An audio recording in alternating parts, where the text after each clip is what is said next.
자, 갑자기 새롭죠? 오랜만에 너 보면서 강의하는데 현장 강의 파일을 선생님 마이크를 끄고 열심히 촬영을 해가지고요.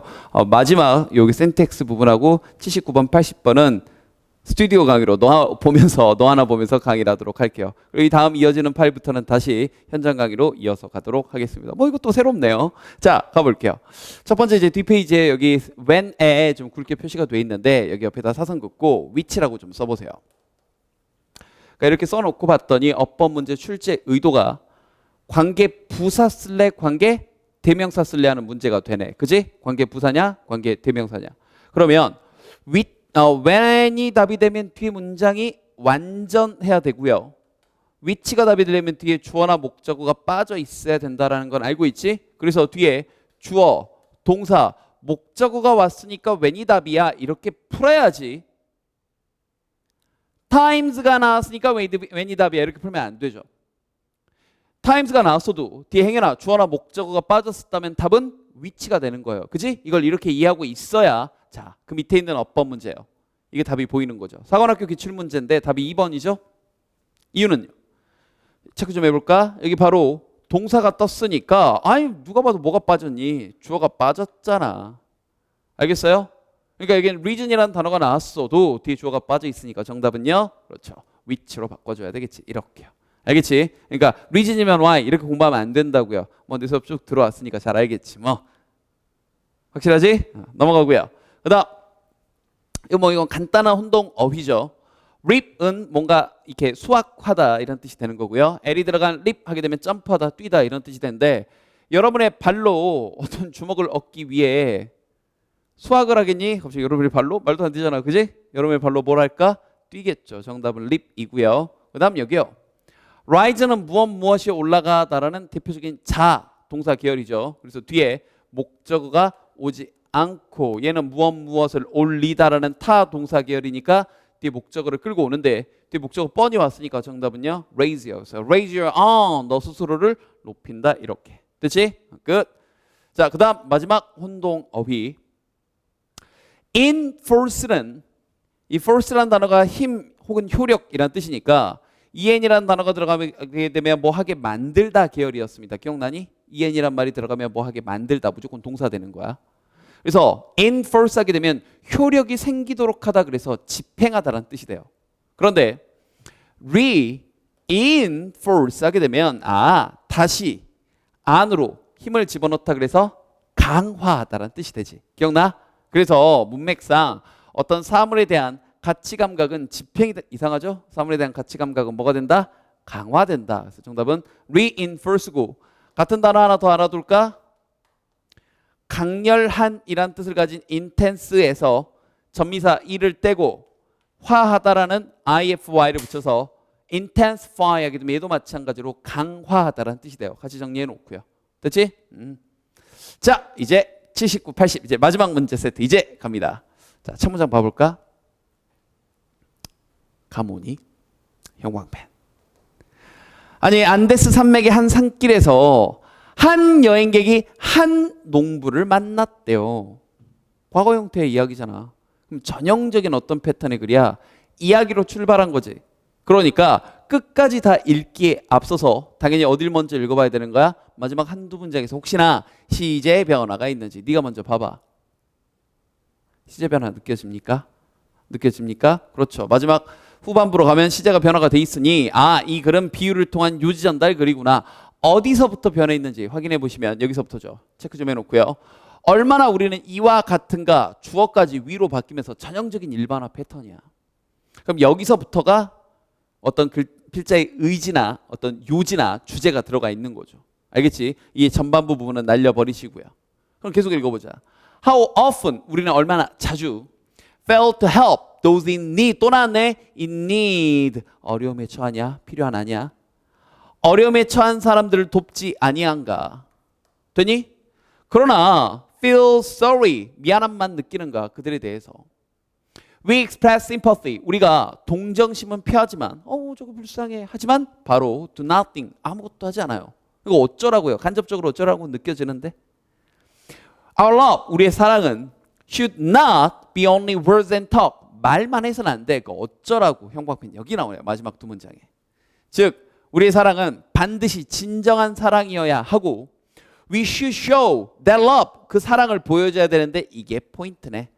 by what we do 우리가 하는 것, 행하는 것에 의해 그런 우리의 동정심이나 이런 것들을 나타내야 된다는 거지. 됐습니까? 그런데 이건 이제 문제가 이렇게 선택지상에서 좀 매력적인 오답이 하나 있었어요. 선택지 가보면 그러니까 솔직히 1, 2, 3번 중에서는 고민했으면 안 돼. 4번 아니면 5번이 답인데 정답은요? 5번이죠. 4번은 동정심에 의해 세상을 새로운 세상을 만드세요. 주제하고 정반대인데 이런 동정심이라는 단어를 주제로 착각해서 오답으로 가지 않도록. 당연히 동정심만으로는 충분치 않다. 행동이 필요하다. 그럼 이건 첫 문장에서 과거 시제 어떤 일화를 보여주고 뒤에서 현재 시제 요지를 전달한 구조에 그렸던 거야. 이해됐지? 마지막 80번. 자, 요지 문제거든. 그러니까 요지 문제니까 일단 기본적으로 후반부 한 3분의 1을 읽어야겠다는 마음이 먼저 들었어야 되고 그 후반부 3분의 1이 여기야. 형광펜. 파티에 가는 사람들은 더 편안해야 한대요. Approaching people. 어떤 사람들에게 다가가는 거예요. 어떤 사람들에게 다가가는 게 더 편안하냐? Stand with an open body. 뭐 이렇게 열린 몸, 이렇게 닫지 않고 이렇게 열린 몸. 그리고요, arms uncrossed. 계속 연결되는 얘기네요. 팔은 이렇게 이 uncrossed 이렇게 꼬고 있지도 않고요. 자신들의 옆에 hanging 이렇게 좀 이렇게 펼쳐놓고 있는 거죠. 그런 다음 legs 다리는 slightly separated 살짝 분리시켜서 살짝 벌려서 서고 있고요. 그리고 얕은 미소를 띠고 있는 거야 자신들의 얼굴에. 그런 사람들에게 접근하는 걸 편안해야 한대요. 이 내용 바탕으로 선택지 가보면 답은 그냥 나오죠. 그런데 답은 3번 그냥 나오잖아. 자, 그런데 2번이나 4번으로 매력적인 오답들이 같다고요. 그럼 왜 2번이나 4번을 갔을까? 첫 한두 문장, 그래 한 절반부 정도를 읽어보면 이유가 이해가 되죠. 그치? 읽어보면 알겠지만 이제 첫 부분 읽어보면 Have you ever noticed? 주목해 본 적이 있나요? 얼마나 편안한지. 네가 어떤 방에 들어가는 때 이렇게 걸어 들어가다가 얼마나 편안함을 느끼는지요. 첨부를 읽어보니까 어떤 방에 들어가는 상황을 제시를 했습니다. 비유적이구나. 네가 행여나 이 부분을 읽으면서 선생님 전 비유적이라는 생각을 못했는데요. 그랬을 수도 있어. 그럴 수도 있지. 그랬다면 여기를 읽었더라도 이 부분을 쭉 읽었더라도 다음 장 넘겨주세요. 봐봐. 형광펜. 마찬가지로. 저 마찬가지로란 말은 단순히 열거할 때도 쓰고 비유를 통한 요지 전달할 때도 써요. 그런데 봐봐. 마찬가지로 어떤 사람들은 자신들의 신체 가구를 배열을 하고 자신의 팔과 다리 그러면서 이렇게 말을 하는 것 같대요. 이쪽으로 와서 나랑 얘기하자. 이런 말을 하는 것 같고요.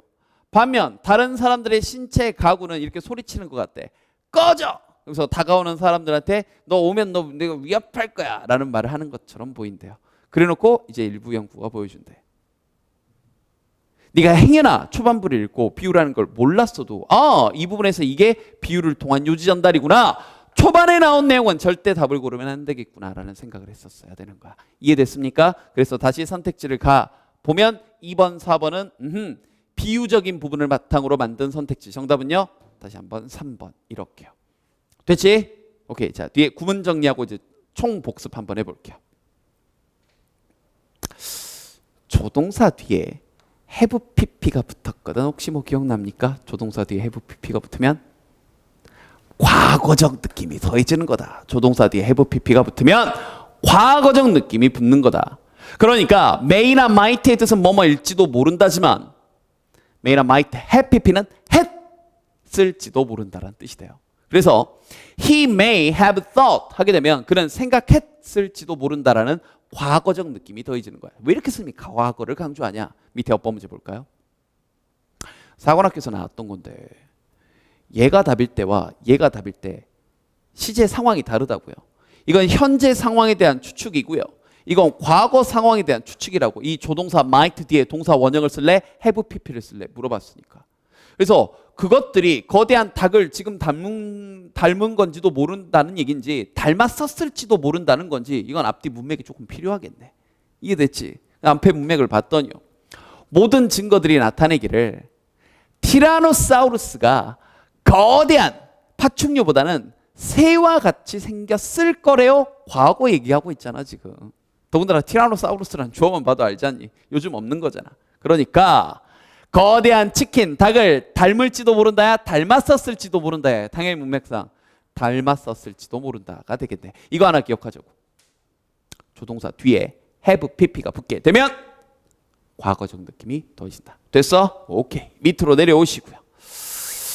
자, 이제 마지막 syntax and structure인데요. 여기 밑에 end는 그냥 단순한 병렬 구조죠. 뭐 여기 뭐 간단하게 자신들의 팔을 꼬지 않고 옆에 늘어뜨려 놓고 다리는 살짝 벌려놓고 그리고 얕은 미소. 그래서 이렇게 1, 2, 3 병렬시킨 거야. 이건 간단해. 근데 이 친구요. 이걸 뭐 보기에 따라서는 몇 가지 정리할 수 있는데 이 얘기 좀 간단하게 해드리겠습니다. 우리가 독해를 하다가 주어, 동사가 뜨고 나서 뭔가 주어 동사에 대한 설명이 나올 상황이 아닌데 이 뒤에 ing나 pp가 나오게 되면 뭐 이걸 문법적으로 뭐 분사 구문 뭐 내지는 뭐 유사보 이렇게 부르시는 분들도 있는데 중요한 건 그런 게 아니라 네가 이 생각을 하시면 돼요. 갑자기 주어 동사 갑자기 툭 다 나오고 나서 뒤에 ing나 pp 혹은 문법적으로 형용사 같은 것들이 추가 좀 시켜줄게요. 이런 애들이 이어진다면 얘네가 주어에 대한 보충 설명을 더 하고 있구나라고 생각을 하시면 돼요.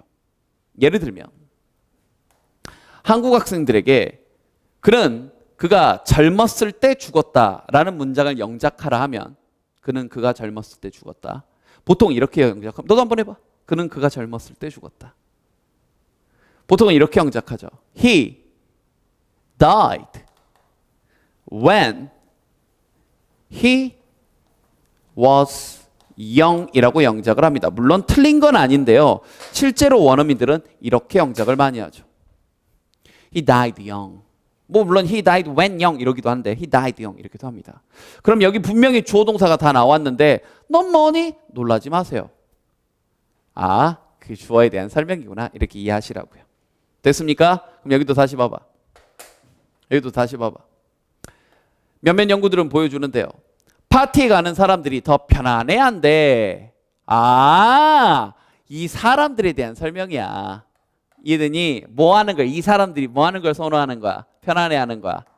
Approaching people, 어떤 사람들에게 다가서는 걸 더 편안해한다. 알겠지? 문법 이름은 전혀 중요치 않습니다. 이렇게 주어 동사 뒤에서 주어에 대한 보충 설명을 더 할 수도 있다라는 거 알아두시고요. 되니? 자, 총정리 한번 해볼게요.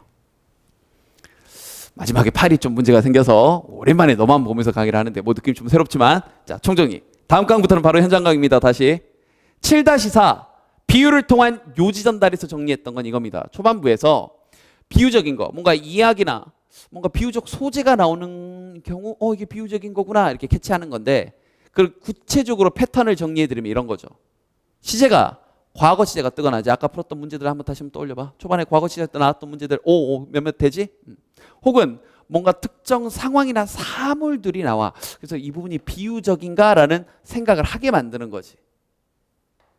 그래서 그런 생각을 하고 글을 읽어내려가고 있는데 중후반부 이유를 봤더니요. 갑자기 마찬가지로 이와 유사하게도 전형적인 비유를 통한 요지 전달 연결사가 나오고 그 뒤에 뭔가 요지의 내용이 뭔가 일반화시키거나 교훈 전달 패턴을 통해서 나오는데 보통 일반화나 교훈 전달은 어떻게 시키냐면 시제가 과거 시제에서 현재 시제로 변한다거나 아니면 갑자기 우리도 여러분도 우리의 삶에서도 이런 식으로 포괄적으로 싹 묶어서 마지막 부분에 나오게 되는 경우 전형적으로 비유를 통한 요지 전달이구나 캐치하는 거고 서두에 얘기했다시피 이 초반에 나왔던 비유적인 부분은 신경 쓰지 마시고 후반부에 요지 부분으로 정답을 찾을 생각을 해 보십사. 다시 한번 말씀드렸습니다. 자, 이렇게 해서 7-4 비유를 통한 요지 전달까지는 끝이 났고요. 이제 7-5에서 보도록 할게요.